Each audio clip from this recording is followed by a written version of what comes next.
Hi friends, welcome to Michoos World. അപ്പോൾ വീഡിയോക്ക് പോകുന്നതിന് മുമ്പ് നിങ്ങൾ ഈ ചാനൽ ആദ്യമായിട്ടാണ് കാണുന്നതെങ്കിൽ താഴെ ഇതേപോലെ ഒരു റെഡ് കളർ സബ്സ്ക്രൈബ് ബട്ടൺ കാണാൻ പറ്റും. അപ്പോൾ അതൊന്ന് പ്രസ് ചെയ്യുക. അപ്പോൾ ഒരു കുഞ്ഞു ബെല്ലൈക്കണും കൂടി വരും. അതും കൂടി പ്രസ് ചെയ്തിട്ടുണ്ടെങ്കിൽ പുതിയ വീഡിയോസിനൊക്കെ നിങ്ങൾക്ക് നോട്ടിഫിക്കേഷൻ കിട്ടും.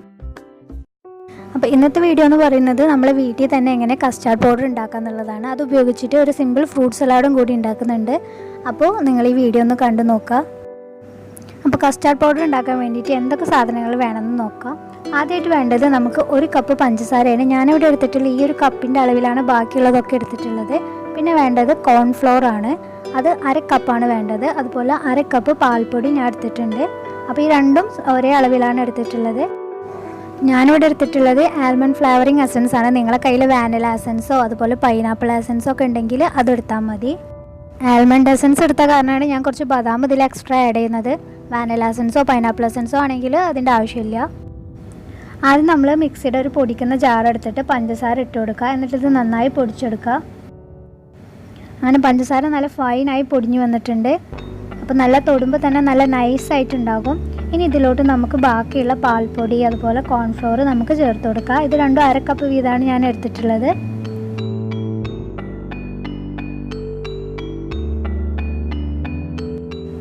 ഇനി ഇതൊന്നുകൂടെ നന്നായി പൊടിച്ചെടുക്കുക.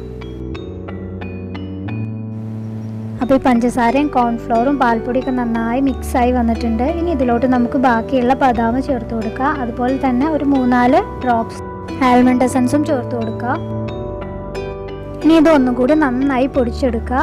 അപ്പോൾ നിങ്ങൾ സ്റ്റെപ്പായിട്ട് ചെയ്യുന്നത് നല്ല ഫൈനായിട്ട് പൊടിഞ്ഞ് കിട്ടാൻ വേണ്ടിയിട്ടാണ്. അപ്പോൾ എല്ലാതും കൂടി ഒപ്പിട്ട് പൊടിച്ചിട്ടുണ്ടെങ്കിൽ നമുക്ക് നല്ല ഫൈനായിട്ട് കിട്ടില്ല. ഇനി ലാസ്റ്റ് നമുക്ക് ഇതേപോലെ ഒരു അരിപ്പ് വെച്ചിട്ട് നന്നായി അരിച്ചെടുക്കുക.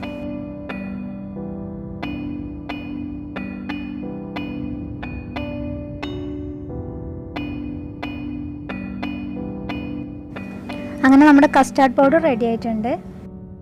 ഞാനിവിടെ ആൽമണ്ട് എസൻസ് ചേർത്ത കാരണമാണ് കളറൊന്നും ചേർക്കാത്തത്. വാനില എസൻസോ അല്ലെങ്കിൽ പൈനാപ്പിൾ എസൻസോ ഒക്കെയാണ് നിങ്ങൾ ചേർത്തതെങ്കിൽ നിങ്ങൾക്ക് യെല്ലോ കളറോ അല്ലെങ്കിൽ വേറെ ഏതെങ്കിലും കളറൊക്കെ നിങ്ങൾക്ക് എക്സ്ട്രാ ചേർത്ത് കൊടുക്കും.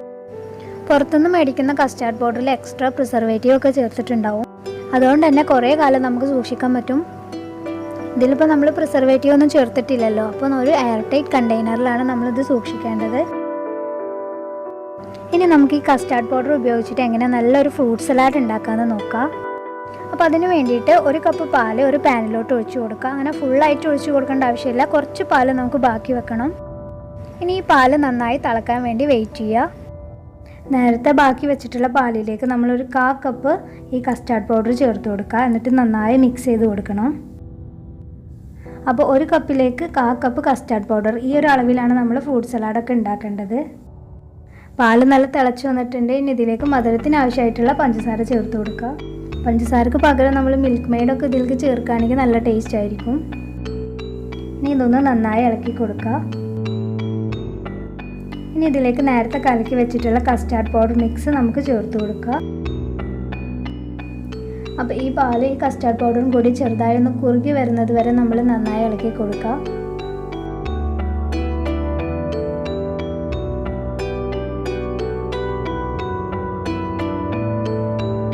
ഇതിൽ പ്രിസർവേറ്റീവ് ഒന്നും ചേർക്കാത്തതുകൊണ്ട് കുറച്ച് കാലത്തേക്ക് മാത്രമേ നമുക്കിത് സൂക്ഷിക്കാൻ പറ്റുള്ളൂ. അപ്പോൾ കസ്റ്റാർഡ് പൗഡർ എടുത്ത് കഴിഞ്ഞതിന് ശേഷം നമ്മൾ ഒരു ക്ലിൻ ഫ്ലെയിമോ അല്ലെങ്കിൽ ഒരു പ്ലാസ്റ്റിക്കിൻ്റെ കവറോ അതിൻ്റെ മുകളിൽ വെച്ചിട്ട് നന്നായി മൂടി വെക്കുക. അതിനുശേഷം നമുക്ക് ഫ്രിഡ്ജിൽ വെച്ചിട്ട് സൂക്ഷിച്ചിട്ടുണ്ടെങ്കിൽ ഒരു 4 ആഴ്ച വരെയൊക്കെ നമുക്ക് കേടാവാതെ ഇത് സൂക്ഷിക്കാൻ പറ്റും.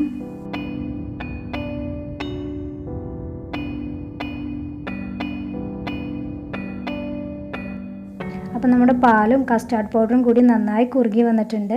അപ്പോൾ അധികമൊന്നും കട്ടിയാക്കി എടുക്കണ്ട. ഇതൊന്ന് തണുത്തിട്ടുണ്ടെങ്കിൽ ഒന്നുകൂടി കട്ടിയാവും. അപ്പോൾ ജസ്റ്റ് ഒന്ന് തിക്നെസ് വരുന്ന വരെ മാത്രം ഇളക്കി കൊടുത്താൽ മതി. ഇനി ഇതൊന്ന് തണുക്കാൻ വേണ്ടി കുറച്ച് നേരം വെയിറ്റ് ചെയ്യുക. അപ്പോൾ ഫ്രൂട്ട് സലാഡ് ഉണ്ടാക്കാൻ വേണ്ടിയിട്ട് ഞാനിവിടെ എടുത്തിട്ടുള്ളത് ഒരു അനാറ്, പിന്നെ പ്ലം, പിന്നെ ഒരു ഗ്രീൻ ആപ്പിൾ, ബനാന ആണ് ഞാൻ എടുത്തിട്ടുള്ളത്. ഷമാമ് ഞാൻ എടുത്തിട്ടില്ല. അതിൻ്റെ ടേസ്റ്റ് നമുക്ക് ഫ്രൂട്ട് സലാഡിലേക്ക് ഒന്നും മാച്ച് ആവാത്തതുകൊണ്ട് അത് ഞാൻ പിന്നെ അരിഞ്ഞില്ല. അപ്പോൾ അനാറും പ്ലമ്മും ഈ ബനാനയും പിന്നെ ഗ്രീൻ ആപ്പിളും മാത്രമേ ഞാൻ എടുത്തിട്ടുള്ളൂ. അപ്പോൾ നിങ്ങളിൽ മുന്തിരി അതുപോലെ മാങ്ങ ഇതൊക്കെ ഉണ്ടെങ്കിൽ ചേർത്ത് കൊടുത്താലും നല്ല ടേസ്റ്റ് ആയിരിക്കും.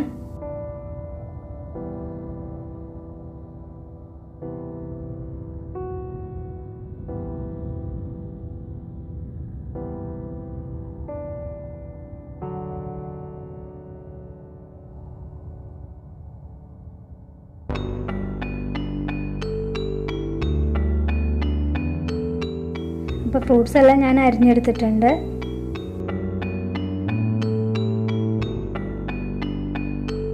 അപ്പോൾ നേരത്തെ നമ്മൾ കുറുക്കി വെച്ചിട്ടുള്ള ഈ പാലും അതുപോലെ കസ്റ്റാർഡ് പൗഡർ മിക്സൊക്കെ തണുത്ത് കഴിഞ്ഞപ്പോൾ നല്ല തിക്കായി വന്നിട്ടുണ്ട്.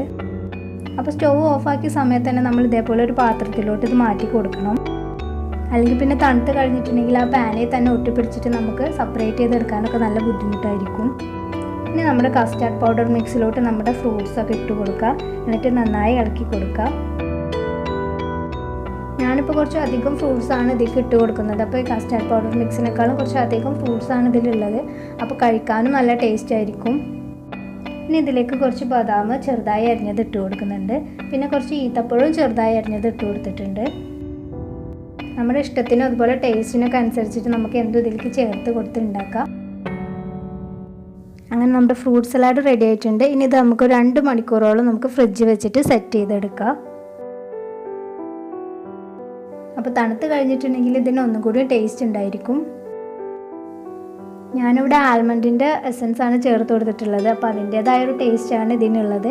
അപ്പോൾ നിങ്ങൾക്ക് വാനില എസൻസോ പൈനാപ്പിൾ എസൻസോ ഒക്കെ ചേർത്ത് കൊടുക്കുകയാണെങ്കിൽ ആ ഒരു ടേസ്റ്റ് ആയിരിക്കും നിങ്ങളുടെ കസ്റ്റാർഡിന് ഉണ്ടാവുക.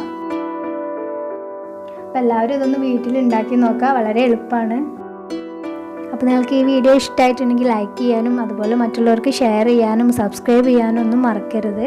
അപ്പോൾ ഇൻഷാ അല്ലാഹ് അടുത്തൊരു വീഡിയോ ആയിട്ട് വരാം. ബൈ.